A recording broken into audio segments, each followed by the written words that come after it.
একটা বাঁশ বা লাঠির মাথায় একগাদা লোহার শিক, আগা সূচালো কখনো বাঁকানো।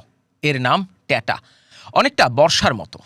ট্যাটার নাম শুনলেই চোখের সামনে একটা জেলার নাম ভেসে ওঠে, ব্রাহ্মণবাড়িয়া, যেখানে এই 2026 সালের আর্টিফিশিয়াল ইন্টেলিজেন্সের যুগেও ঘোষণা দিয়ে এই গ্রাম ওই গ্রাম, এই পাড়া ওই পাড়ায় যুদ্ধ হয়। দৈনিক ইত্তেফাকের 20 মার্চের খবর, ব্রাহ্মণবাড়িয়ায় বিড়ির ধোঁয়াকে কেন্দ্র করে দুই পক্ষের সংঘর্ষ, আহত 7। যমুনা টেলিভিশনে 2025 সালের 25শে জুনের শিরোনাম, ব্রাহ্মণবাড়িয়ায় গাছের ফুল ছেঁড়া নিয়ে দুই পক্ষের সংঘর্ষ, পুলিশ সহ আহত 30। এমন আরও অসংখ্য খবর খুঁজে পাওয়া যাবে গুগলে ব্রাহ্মণবাড়িয়ায় সংঘর্ষ লিখে সার্চ করলে। তুচ্ছ ঘটনা কেন্দ্র করে হওয়া এসব তো বাহ্যিক সংঘর্ষ। ব্রাহ্মণবাড়িয়াকে বাংলাদেশের সাংস্কৃতিক রাজধানী বলা হয়, কিন্তু যেখানে এই সংঘর্ষ ছাড়াই আরও অনেক ঘটনা ঘটে যায়, সেসব মোটেও তুচ্ছ নয়। গত শনিবার নির্মাতা তানিম নূরের ঈদের সিনেমা বনলতা এক্সপ্রেসের প্রদর্শনী হওয়ার কথা ছিল ব্রাহ্মণবাড়িয়ার অন্নদা সরকারি উচ্চ বিদ্যালয়। আয়োজন করেছিল ব্রাহ্মণবাড়িয়া ফিল্ম সোসাইটি। প্রদর্শনীর আগে বৃহস্পতিবার ও শুক্রবার জেলার কওমি ছাত্র ঐক্য পরিষদ সিনেমাটি প্রদর্শনের বিরোধিতা করে। সামাজিক যোগাযোগ মাধ্যম ফেসবুকে নানা পোস্ট করেন তারা। অন্নদা সরকারি উচ্চ বিদ্যালয় পরে অনুমতিও বাতিল করে। নিরাপত্তার কারণ দেখিয়ে জেলা প্রশাসনও প্রদর্শনী না করার পক্ষে থাকে। এই নিয়ে কথা বলেছিলাম ব্রাহ্মণবাড়িয়ার জেলা প্রশাসক মোহাম্মদ আবু সাঈদের সাথে। তিনি বলছিলেন, আয়োজকরা তাকে আনুষ্ঠানিকভাবে কিছু জানায়নি, আবার যারা বাধা দিয়েছে তারাও প্রশাসনকে কিছু জানায়নি। ফেসবুকে পাল্টাপাল্টি দেখেই নিরাপত্তা নিয়ে উদ্বেগ তৈরি হয় প্রশাসনের, তাই প্রদর্শনী বন্ধই রাখেন তারা। ওই একই রাতে কসবা উপজেলায়ও আরেকটি প্রদর্শনীর আয়োজন করা হয়েছিল। পরে এসি ল্যান্ড আর থানার ওসি ঘটনাস্থলে গিয়ে প্রদর্শনী বন্ধ করে দেন। আয়োজকরা বলছিলেন 7 গাড়ি পুলিশ গিয়েছিল প্রদর্শনী বন্ধ করতে। লেখক গবেষক আলতাফ পারভেজ অবশ্য মনে করেন, ব্রাহ্মণবাড়িয়ায় নয়, বাংলাদেশের যে কোনো জেলাতেই যদি এমন ডাক আসতো, একই ঘটনা ঘটত, সরকার তথা প্রশাসন একই পদক্ষেপ নিত। এবার একটু ক্যালেন্ডারের পাতা উল্টাই। 2016 সালের অক্টোবর, রসরাজ দাস নামের এক যুবকের ফেসবুক আইডির একটি পোস্টকে কেন্দ্র করে নারকীয় সহিংসতা হয় ব্রাহ্মণবাড়িয়ার নাসিরনগরে। ধর্মীয় অবমাননাকর ছবি পোস্টের অভিযোগে 2016 সালের 30শে অক্টোবর ওই এলাকায় 15টি মন্দির ও 3 শতাধিক বাড়িঘরে হামলা, লুটপাট ও আগুন দিয়ে জ্বালিয়ে দেওয়া হয়। স্থানীয়রা রসরাজ দাসকে পুলিশের কাছে তুলে দেন। তার বিরুদ্ধে আইসিটি অ্যাক্টে মামলাও হয়, তবে তাতে ক্ষান্ত হয়নি ক্ষুব্ধ জনতা। 2021 সালের 26শে মার্চ, ঢাকা সফরে ভারতের প্রধানমন্ত্রী নরেন্দ্র মোদী। এর আগে থেকেই সফরের বিরোধিতা করছিল হেফাজতে ইসলাম। সফর শুরুর দিন ঢাকায় বাইতুল মোকাররম, চট্টগ্রামের হাট হাজারিতে বিক্ষোভ থেকে সংঘর্ষ হয়, তবে সবচেয়ে সহিংসতা ছড়ায় ব্রাহ্মণবাড়িয়ায়। প্রথম আলোর 2021 সালের 6 এপ্রিলের একটি প্রতিবেদন অনুযায়ী নরেন্দ্র মোদীর ওই সফরের বিরোধিতাকে কেন্দ্র করে যে বিক্ষোভ, সংঘাত, সহিংসতা হয়েছিল, সরকারি হিসাবে তাতে মারা গিয়েছিল 17 জন। এর মধ্যে 13 জনই ব্রাহ্মণবাড়িয়ার। অনেকে ব্রাহ্মণবাড়িয়াকে বলেন বাংলাদেশের সাংস্কৃতিক রাজধানী। শিল্প, সংস্কৃতি, শিক্ষা, সাহিত্যে স্বনামধন্য এই জনপদ। তিতাসপাড়ের সন্তান ওস্তাদ আলাউদ্দিন খাঁ, এই নামটির জন্য বিশ্বের কাছেই সুপরিচিত ব্রাহ্মণবাড়িয়া।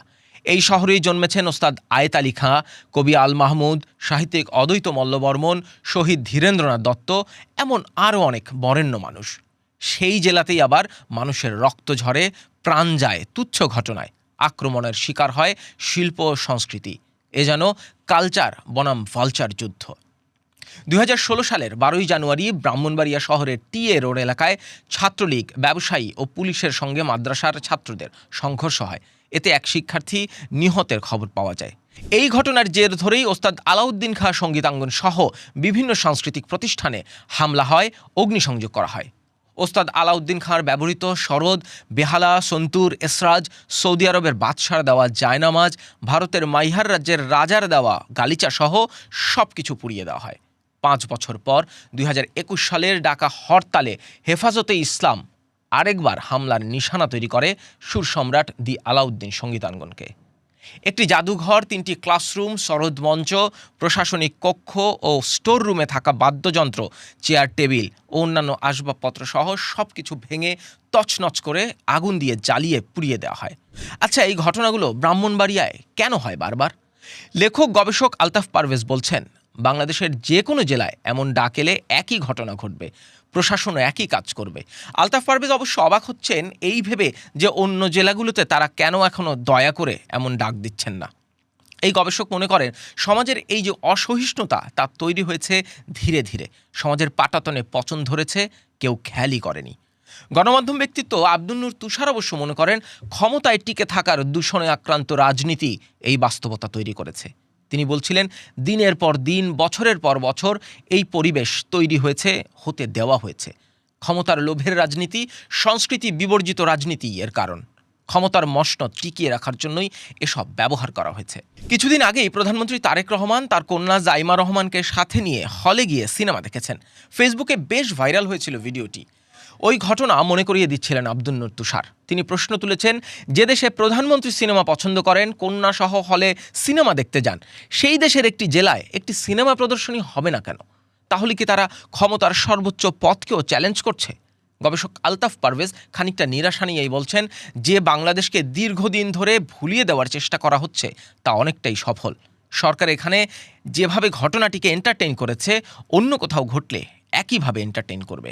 বনলতা এক্সপ্রেস সিনেমাটির প্রদর্শনী বন্ধে দেশজুড়ে প্রতিক্রিয়া হয়েছে বেশ। পরিচালক রেদওয়ান রনি ফেসবুকে লিখেছেন, শুধু বনলতা এক্সপ্রেস নয়, দেশের সব চলচ্চিত্রের জন্য এই ঘটনা চরম উদ্বেগজনক। আজ এটাকে বিচ্ছিন্ন ঘটনা হিসেবে বিবেচনা করলে অদূর ভবিষ্যতে এটা চলচ্চিত্র উন্নয়নের সবচেয়ে বড় ক্ষতির কারণ হবে। প্রশাসন, আইনশৃঙ্খলা রক্ষাকারী বাহিনী, তথ্য মন্ত্রণালয় এবং সংস্কৃতি মন্ত্রণালয় সহ সংশ্লিষ্ট সবাইকে এ ব্যাপারে দ্রুত পদক্ষেপ নিতে হবে। Show must go on. July গণঅভ্যুত্থানের সক্রিয় থাকা চলচ্চিত্র পরিচালক আশফাক নিপুণ লিখেছেন, জনগণের ভোটে নির্বাচিত যে সরকার তাদের প্রধানমন্ত্রীর কন্যা সমেত ঢাকায় সিনেপ্লেক্সে ছবি দেখতে যাওয়াকে ব্যাপকভাবে সেলিব্রেট করেন, সেই সরকারের প্রথম 120 দিনের মধ্যেই দেশে বিদেশে দারুণভাবে সমাদৃত 100% খাঁটি দেশীয় ছবির স্থানীয় প্রদর্শন বন্ধ হওয়া পুরোপুরি বিপরীতমুখী বার্তা দেয়। ইংরেজিতে যাকে বলে ডাবল স্ট্যান্ডার্ড।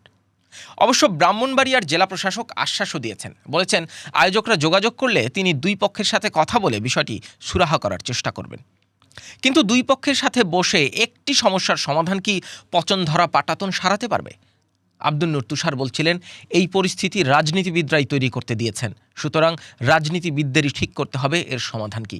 এভাবেই চলবে নাকি উদার গণতান্ত্রিক বাংলাদেশ তারা গড়বেন? তিনি স্পষ্ট করেই বলছিলেন, সরকার যদি নৈতিকভাবে সঠিক অবস্থানে থাকে তাহলে এই শক্তিকে অবশ্যই কনফ্রন্ট করা উচিত।